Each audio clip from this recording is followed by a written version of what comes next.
Well, hi everyone. This is Maria from CommerceBlend, and well, we wait for perhaps 3 more minutes until some more people log into the session. We'll be silent for those 3 minutes, so we'll just hold and be back in 3 minutes.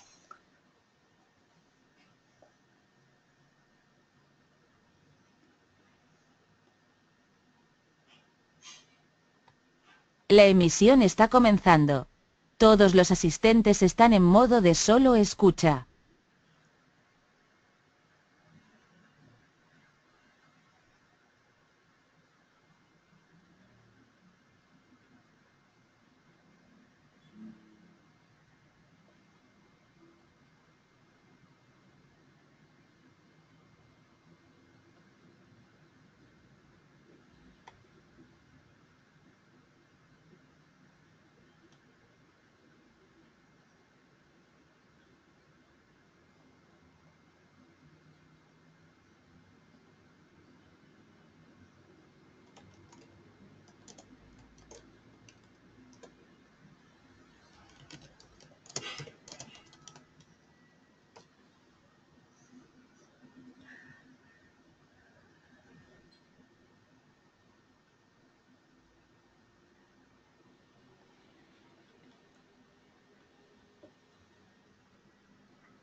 Well, good afternoon, everyone.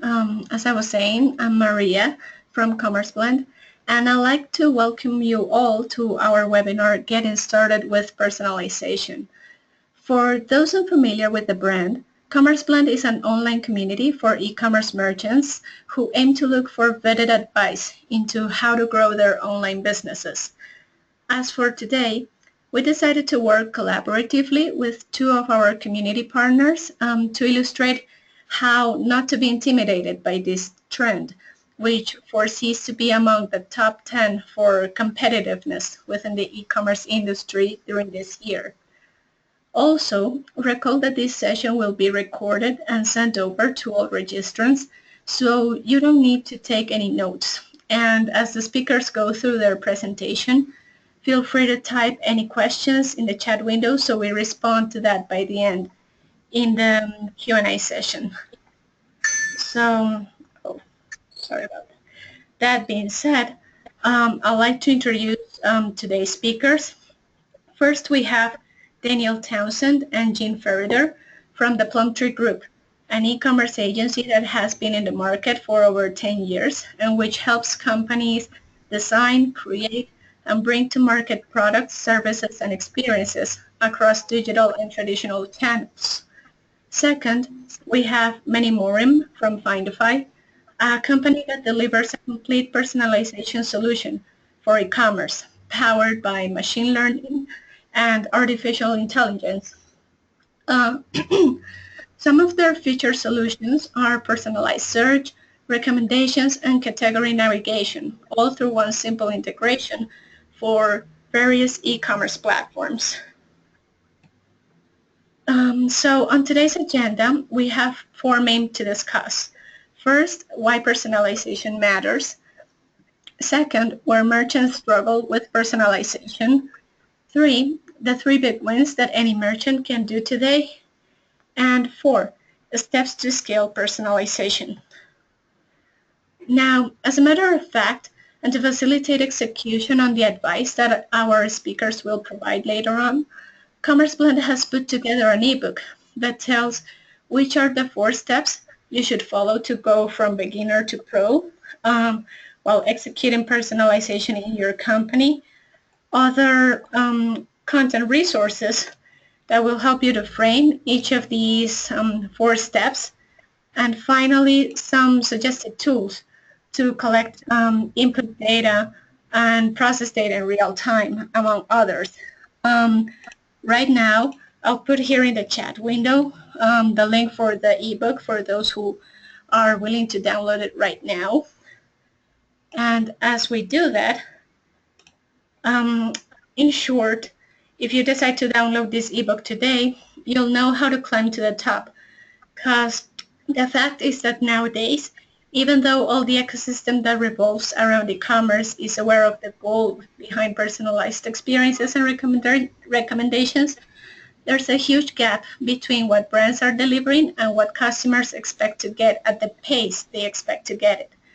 Actually, a survey from Accenture to more than 1,500 consumers across the US and the United Kingdom demonstrated that around 60% of merchants are still stuck on the first two stages of the personalization maturity model, whereas they should be at least on the third or fourth stage to fit customer demand and expectations.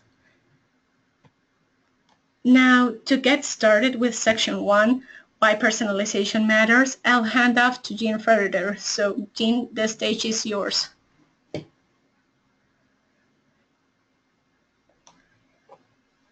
Thanks, Maria. I lost audio there for a second. And this is Gene, and delving right into why personalization matters. I would say, to begin the story of why personalization matters, how many people recall the first time you went to a website, perhaps Amazon or a related site, where there was a salutation and then your first name?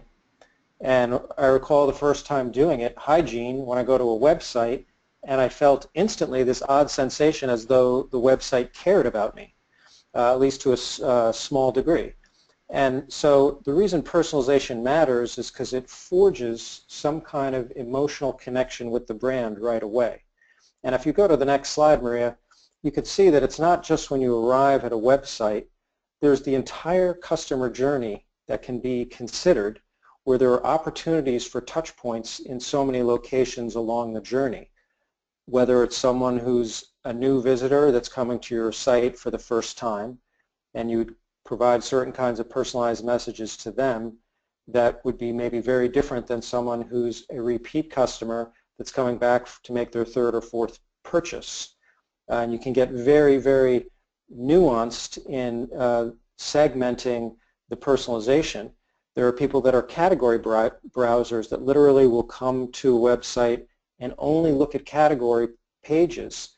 And by targeting, research has shown by targeting those specific category browsers, 45% of them will open an email and 22% will click through, whereas you weren't able to reach them on the site itself.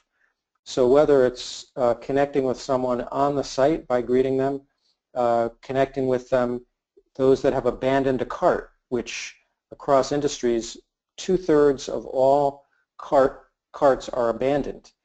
So for every dollar you make, if you're a merchant, you're probably losing $2 to those that have abandoned a cart. So by having very targeted messages to those who have abandoned carts, you can help to re-engage them and keep them on the customer journey. And so by identifying all of these nuanced places, once someone places an order, by connecting with them as the order is being shipped, you can have very personalized messages that give the impression that you care about how they're feeling, that their package is somewhere over Ohio right now. And once the purchase has been completed, messaging that welcomes them to your brand can be very powerful as well.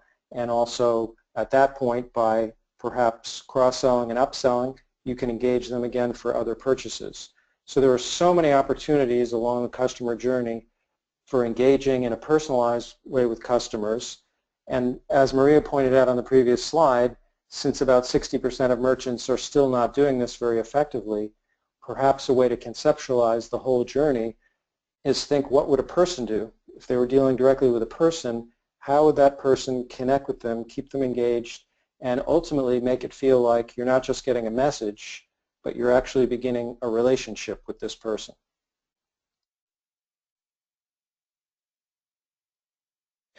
Now on the flip side, when personalization is done sloppily or ineffectively, here's an example of Philip.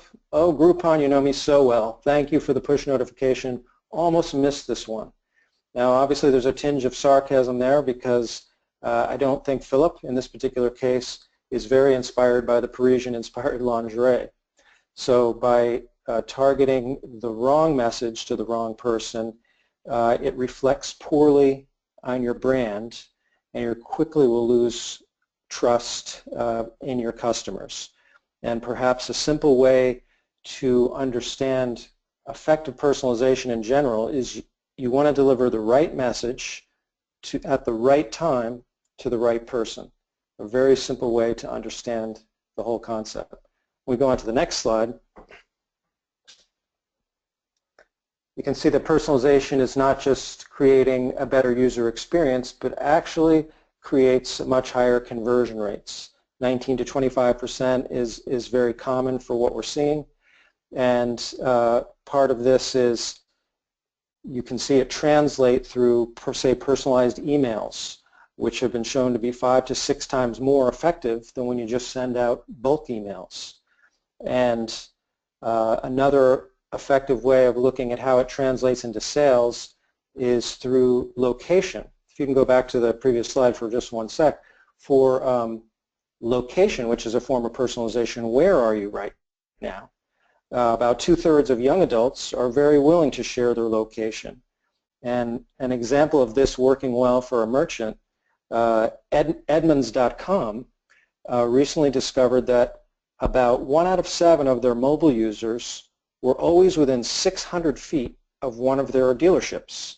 So by targeting them specifically with messages knowing what their location was, they experienced about a 20% uptick in conversions. That's one example of how personalization and its different facets can work.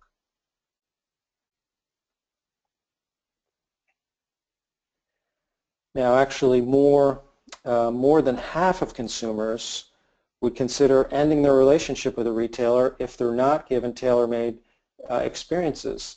And a way to think of this analogously is going through a retail experience. I recall recently going into a rug store and went into trying to buy different rugs, went into the store with my Boston Terrier, and the clerk not only learned our names and gave treats to the dog and figured out what styles and colors we liked, so that when I came back a couple weeks later, if that same clerk did not recognize me and did not even recall having an interaction with the pooch, then we probably would have severed the relationship and gone somewhere else. But instead, they remained engaged and they cared about those personalized details. So think of your e-personalization experience as very much analogous to being in the retail world.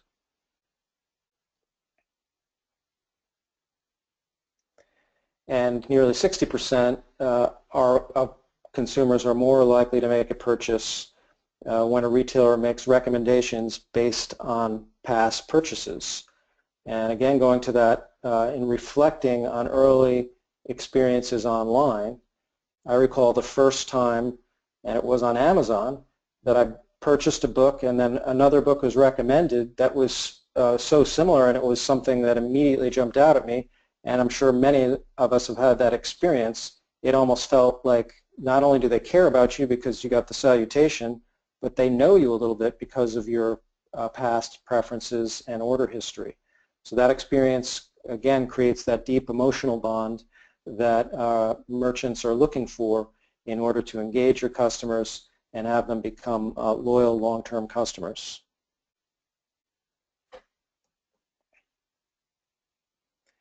Another good example of personalization going right. Here's this woman, Amanda, looking for a new job, and on LinkedIn, they know exactly what her title and history is, so the jobs that are prioritized and recommended are highly relevant and very appealing. So this is LinkedIn doing a very good job of personalized, sifting through some very complex data to get there.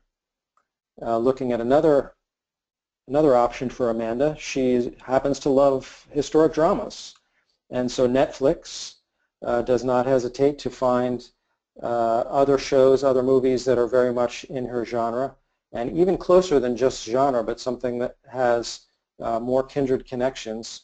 So Amanda quickly transitions from binge watching one series to binge watching the next. So some very artful personalization by Netflix.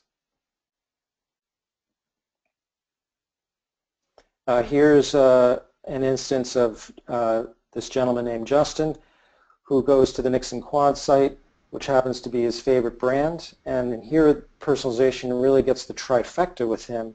They're able to identify through personalization it's his that they've never ordered on the site before, so he gets a first-time offer, a discount for being first-time purchase. And in addition to that, he happens to be in the UK, and the site is able to identify, personalize by location, and therefore makes an offer for international shipping. So all of this instantly engages the customer and creates a relationship right out of the gate that feels like this merchant really knows what they're doing.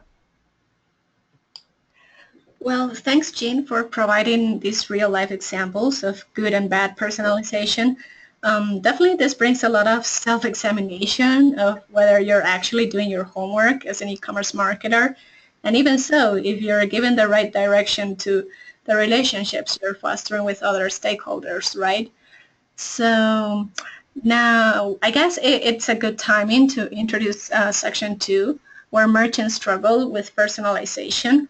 And for this, I'll hand off to Daniel Townsend. So hi, Daniel. Hey, Maria, can you hear me okay? Yeah, I can hear you well. Perfect. Yeah, so, I mean, I'll take the baton here a little bit from where Gene left off. I was just looking at some of those great experiences, let's just say, of personalization, right? And I think everyone on the call, we can relate to having a great personalized shopping experience, but also being the recipient of a very poorly designed experience. And so, in some ways, like from a merchant's point of view, you know, why don't merchants provide, why don't all merchants essentially provide a customized, personalized experience to their audience? And I mean, you know, it's one thing to say, oh, you know, of course Netflix can do that. I mean, they're, you know, multi-billion-dollar company. But I think one of the things that we'll talk about is I think what's underlying with this webinar is really this is available to all merchants. So let's talk a little bit about overcoming some of the hurdles that merchants struggle with around personalization, and then I'm anxious to kind of introduce you guys to Meni to talk about some ways to get started for essentially any merchant.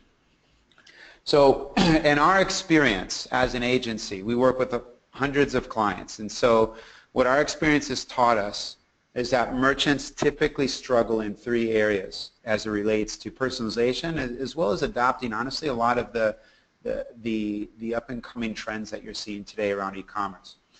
But typically, those 3 areas involve, first, around the company's culture, the organization's mindset, essentially. Second is going to be around processes, and third are having the right tools. So let's jump into each one of those and explore that a little bit.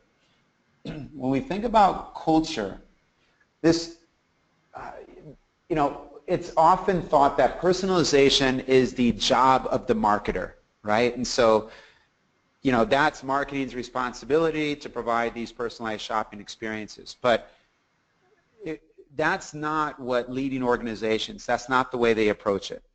They're looking at really a cross-functional team. So they're trying to break down those silos that exist today and within large organizations and even, you know, in small organizations where teams, departments, team members even that sit next to each other aren't sharing data. They're not sharing insights. So personalization really becomes the prerogative of the store operations manager, the customer service team, the analytics guru in-house, the marketer, and all areas in between. So it's really is, it starts with the mindset, starts with that culture of just being willing to share insight that each department has access to, and ultimately asking the question, how can we provide our customers a better, more personalized shopping experience? So it starts there, Maria. So if we look at, you know, from that point, then it's putting processes in place. So we'll jump to the next slide here. And this, you know, if you think about it, the people side of it is the most difficult and more important side of it. But after that, then the next step is to put the right process in place. So this is really teaching merchants to understand analytics, to put in a proper analytics infrastructure. In some cases, for merchants that have a CRM or an e-commerce, or let's say a popular e-commerce platform, to be able to leverage that in a way where you can get a single view of the customer. And you know, there's a lot of analytics tools out there as well that will, if you're tagging your content, if you're tagging your site properly, you can start to see some patterns, behavioral patterns, of which to base personalization on. And so we're starting to see customers that are using this data to see significant improvements around performance. So we're all aware, I think, a little bit of this starting from the email experience.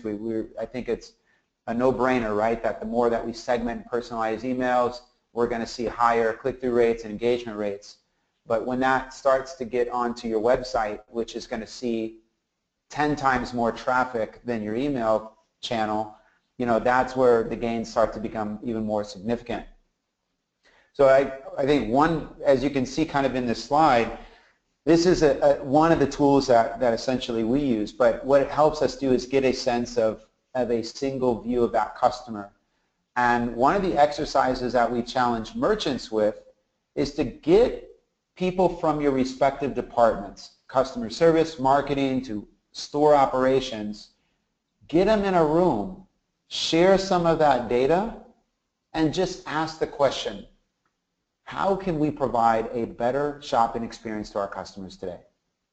And you'll be surprised at what comes out of that brainstorming session. So if we look at kind of the last area of where merchants struggle with the most, it's typically around having access to the right tools. As you kind of, when you were talking about, Maria, you kind of introduced each of the speakers here, and you mentioned when you described Findify, and you mentioned that their personalization is powered by machine learning and artificial intelligence. I mean, just when you hear that, you automatically think, well, I mean, there's no way I can afford machine learning or artificial intelligence. And I think, you know, 5-10 years ago, that probably would have been the case. The level of sophistication, the right internal resources, the cost of those tools itself, yeah, I mean, it was the domain of an Amazon or a Netflix. But today, there's dozens of tools that are accessible to emerging and mid-market companies that they can implement and impact their business today.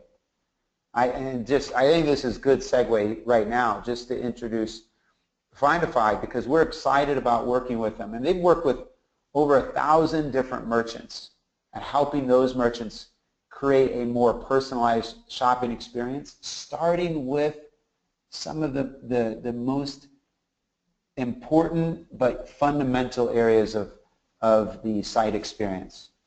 And so, Meni, I mean, if you're ready, I'd like to turn this over to you and just talk a little bit around how merchants can get started immediately winning personalization. Definitely. Thanks a lot, and thanks for setting the expectations in the bar so high. I'll do my best to match it. But I was very excited to join this webinar with the Plum Tree Group. We started working together a couple of months ago, and we immediately connected with exactly this point that we're trying to convey in this webinar. Emerging and mid-market merchants are really the driving force behind the e-commerce economy, and it is time that advanced personalization technologies are available to everyone and are not only available to the Amazons of the world. So I try to pick 3 points for this webinar to focus on in regards to personalization, and I'll try and explain why each one of them is important and and how they make an impact. So if we go to the first slide, the first and biggest opportunity that e-commerce sites have is search. And the reason for that is because of one very important word, which is intent. Customers who search have an incredibly high level of intent. And I'll give an example on how it works with an analogy to the real world. When somebody steps into a store and they're just walking around and browsing, they might leave without buying anything. But if they go inside and they find a salesperson on the floor and they tell them, "Hi, I need to buy a new pair of running shoes," they know exactly what they're looking for. And the only thing that is stopping them from purchasing that product is finding it. In e-commerce, the salesperson on the floor is your search box. People go into your site and they tell that search box, "Hey, I'm looking for running shoes." And just as they say to that salesperson, "We're looking for running shoes around this price range, this color, this is my favorite brand, and this is my size," they do the same thing with your search. And if you're able to deliver the right results to your customers, they will be happy, they will buy what they came in to buy, and it's a win-win for everyone. And the numbers here support this really well. Across a little bit over 1,000 stores that we work with today, we see on average that about 7% of the traffic use the search functionality. However, these 7% generate a little bit over 21% of the revenue on average, which is disproportionate to the percentage that they represent of the overall website traffic. And this is again because of that word, intent. Customers who search have very high intent. They know what they want to buy, and because of that, these 7% generate almost 21% of these stores' revenue. So now that hopefully we've established that search is an important channel in your e-commerce store, let's discuss the difference between regular search and personalized search. So the majority of search solutions that come as default with an e-commerce platform are quite basic. And what they deliver is something very simple, which is text-based matching. So for example, if somebody goes into a store and types in the word jeans, the result that will come up as a result of that query will be products that have the word jeans in them the most number of times. And the reason for that is that the majority of search engines are built to retrieve documents, which makes sense if you're trying to retrieve knowledge-based information or legal documents, etc. But in e-commerce, that doesn't really work. E-commerce is a much more dynamic industry that is influenced by trends and user behaviors. So if somebody goes into a store today and searches for jeans, they might be looking for a specific product, but that might change in a week from now, a month from now, or a couple of months from now. With the regular search engines, the result will always be the same. So how can an intelligent and a personalized search solution help here? So there are two layers to some of the intelligent solutions out there. And one of them is using algorithms based on the collaborative filtering concept. And that means, what did other people similar to you do after they performed action X? So if people went into the store and searched for running shoes, what did they do after submitting this query? Did they buy the Nike running shoes, the Adidas running shoes, the Puma shoes? What did they do? And based on that information, the search engine is able to attach a score per product, per query for any given time, and move products around in the results to reflect what's most trending right now, what's most likely to convert, to give customers what they're looking for. And the reason for this is very important, because customers on e-commerce sites behave the same way as they behave on Google. very few people actually go to the second or third page of Google. Same thing on e-commerce. Across all our, most of our customers, only 20% of customers paginate to the second page. 80% of customers actually stay on the first page. So it's very, very important that you show them the relevant products on that first page. The second level that you can deliver to customers is personalized search, and we're talking about real-time one-to-one personalization. So if we take everybody in the webinar today, if all of us go into an e-commerce store again and we run a query for shoes, we might see what's trending right now for the majority of the population, but each and every one of us is different. We have different price sensitivities, different sizes, different favorite brands, different favorite colors. It doesn't make sense that each and every one of us gets the same set of results. So what personalized search can do, it can look at your preferences, your behavior, what you did, and make a prediction on what product is most likely to convert for you, just like that person in the store that based on your feedback goes and finds the right product for you and helps you complete that purchase. So in summary, if you're able to use search to deliver a more personalized experience to your customers, you're creating a much more satisfying purchasing journey that will make your customers happy to complete the purchase and come back. So that's the first point in regards to personalization. And if we go to the second slide, we'll see that the other part here is personalized recommendations. So if we continue with the real world example that we had before, you found the right shoes that you were looking for, and that salesperson tells you, great, you found the shoes. What do you think about these training pants or tights that might work really well with your outfit? The person might say, this is not really my style, I don't like blue, or I don't like red, and or it's too expensive. So the salesperson will say, okay, got it. In that case, I know the perfect product for you. He goes away for 30 seconds, come back with a couple of other products, and that's exactly what you were looking for, and you end up buying shoes and pants.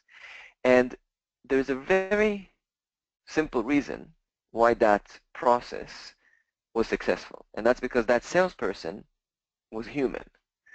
As humans, we're really good at taking past experiences, meaning what did other people do, how did I sell this before, taking the current experience, meaning what is the feedback that the user gave them, they're looking for this product, this color, this price range, etc., and in real time react to their feedback saying, I don't really like this style, and present them with alternatives to the first product they suggested. That is what personalized recommendations can do for you in the e-commerce domain. They can bring that human element into the customer interaction. And personalized recommendations can really drive up revenue, significantly, even up to 30% increase in total revenue. And that is one of the main reasons that if you go to Amazon, you'll see that a majority of their homepage, which is the most expensive real estate that they have, is personalized. Actually, 75% of the Amazon homepage is personalized based on each and every user behavior. And there's a very significant reason for that. So how do personalized recommendations work, and how can they deliver value? So personalized recommendations work in a very similar way to the personalized search. The algorithms look at what people do, what they click on, what device they use, how much time they spend on products, which products they add to cart, what they buy, what they don't buy. Every action they take is collected, and it's then pushed through those two layers of machine learning. One is the collaborative filtering, one is the group of people that are similar to you did before, and B, taking each and every customer's unique preferences and behaviors and using that to create a profile to leverage that towards personalization. So unlike static recommendations that require you to map products that go together with this product, so for example, this battery or this case go with this laptop, or these shoes go with these pants, etc., personalized recommendations are completely automatic. They create relations between products based on real user behavior. And because of that, they're constantly evolving and improving, and you can create recommendations such as you might also like, frequently purchased together to facilitate cross-sales, trending products, etc., without really doing any development, simply pasting a single line of code and letting your users provide the feedback that delivers this data and quality. So that is about recommendations. And if we go to the next slide, the next point that I wanted to talk here is a little bit off the topic of automating everything. And that is because at the end of the day, even with the current advancements in AI and machine learning, we can't completely replace humans, which I guess is good for most of us because otherwise we'll be out of jobs. But the idea here is that at the end of the day, we as humans have the ability to understand user behavior if we're given the right insights. So whichever personalization solution you choose, one of the key factors to make sure you have is an analytics and merchandising dashboard. This dashboard should allow you to see what your customers are doing, give you insight into their behavior, and give you the tools to improve their experience and grow your business through the channels that you're personalizing, like search, like recommendations.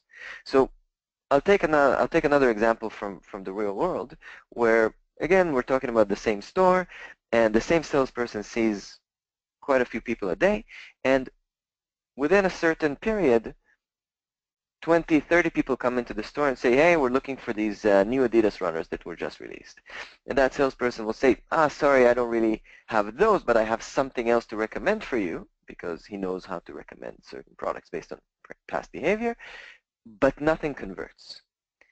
After a while, this salesperson is going to go to the store manager and say, hey, listen, we had about 30 people coming in the past week looking for this product, and we don't have it, so I was trying to recommend other things, but they didn't really sell. The store manager might say, well, we actually got these products a couple of days ago. They're just buried in the back. Let's take them out and expose them to people so they can sell. So you physically take the products, put them in a visible shelf, and inform all your salespeople, and they start selling. The equivalent to this in an e-commerce world is the ability to see what customers are searching for and not finding, what our customers are searching for, seeing results but not convert on them, and then try and use this data through a merchandising platform to expose certain products that you know you have or are similar or might address the same use case and would sell just as well towards your customers. So you can have merchandising features like pinning, meaning having products on the top of the results, again going back to the point that customers really look at the first page of the results, creating dynamic banners, etc., and really having that human element through those channels can help the algorithms learn better and improve, because once you expose a certain product and you get traffic on it and users start interacting with it, the algorithms can pick it up and understand, oh, this actually works with this, let's promote that.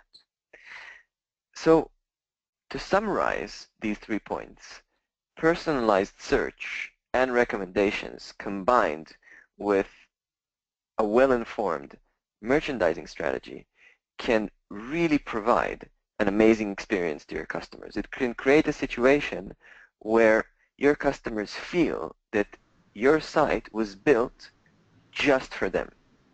And that means that not only will they convert, but they will become returning customers and even champions that will tell their family and friends about the great experience that they had on your store to create new and returning business. Well, thanks, Meni, for this information. Looks like your tool actually is very complete and thought of everything beforehand, which is good, actually, for most of the merchants here today. So actually, well, now what I would like to do just for a couple of minutes with the attendees is to launch a poll. And basically, I want everyone to tell me what's your intent on getting started with this trend, getting on board, and just see what the responses are. So actually, give me a sec. And here it goes.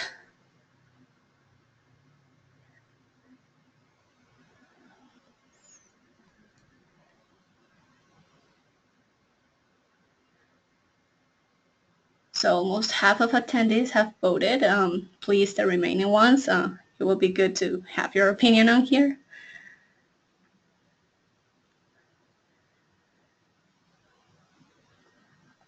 Okay. So, well, I guess this will be it.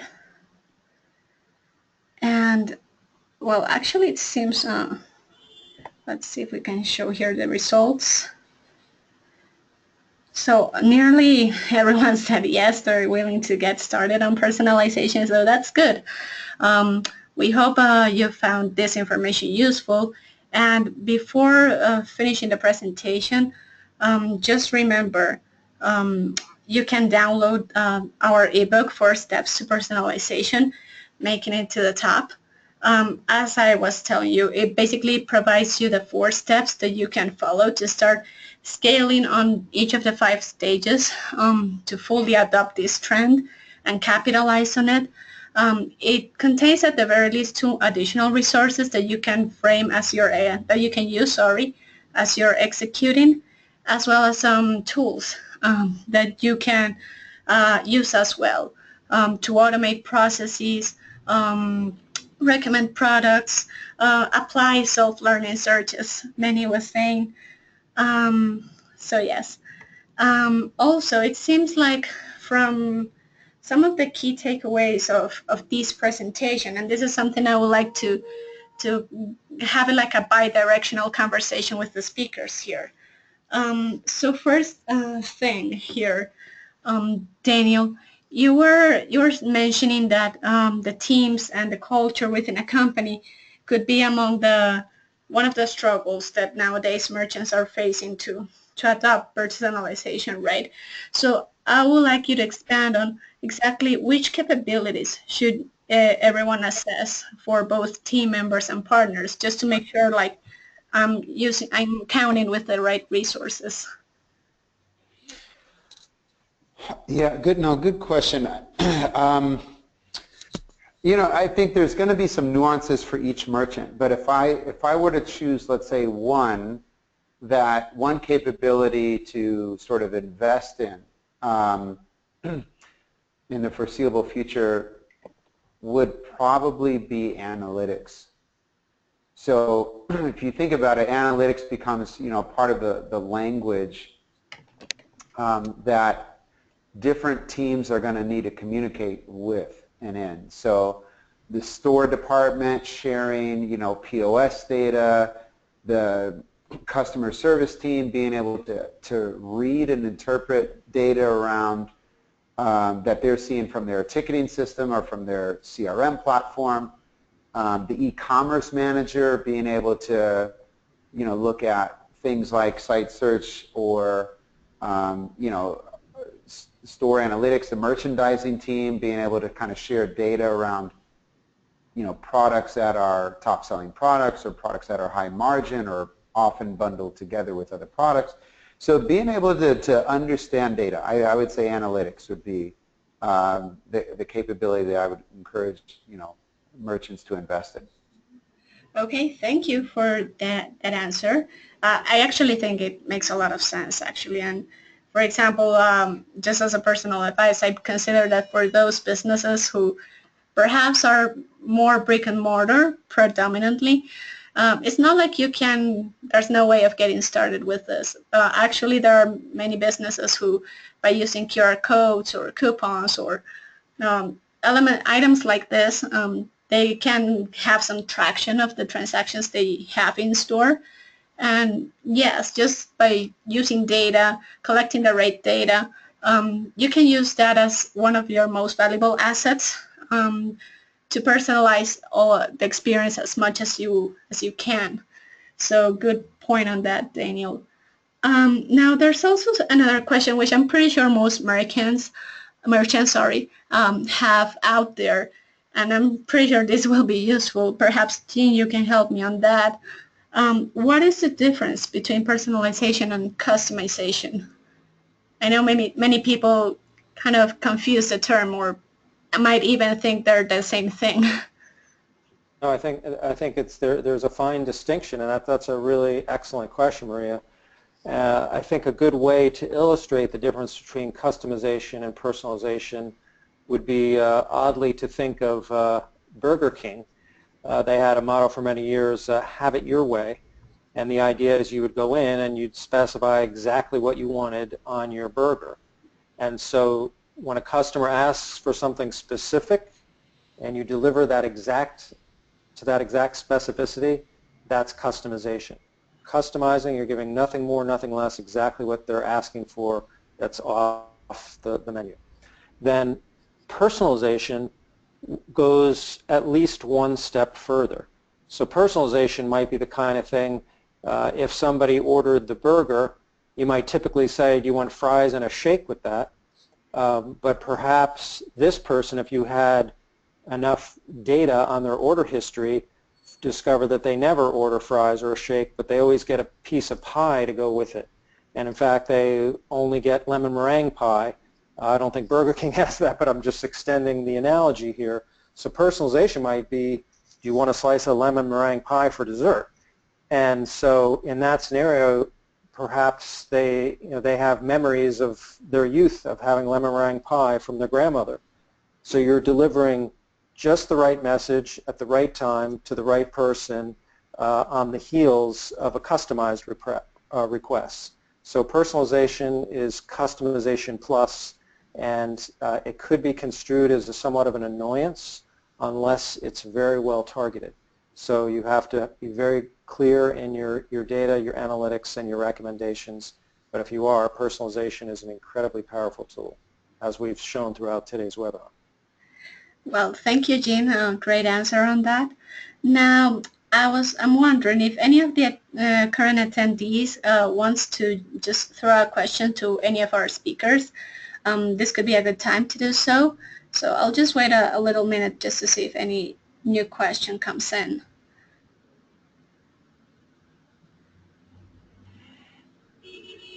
Well, it seems like no more questions are on the table. So what's left to say here is thank you, Daniel, Gene, and Meni, for joining today, for sharing your expertise, your experience with us, with the attendees. Feel free to also to all the attendees, feel free to keep browsing commerceblend.com. You won't only find some of the, well, not necessarily today's ebook, that's kind of exclusive for attendees today, but for sure you'll find other resources related to e-commerce strategies, some of our blog posts, which I know you'll find interesting, just to keep a sense of the embedded advice that we try to collect for all of you. And any feedback that you have in regards to this presentation, feel free to send it over to all of us. So thank you all. Have a nice day, and we'll see you soon. Bye. Thanks for hosting, Maria. Thank you, everyone.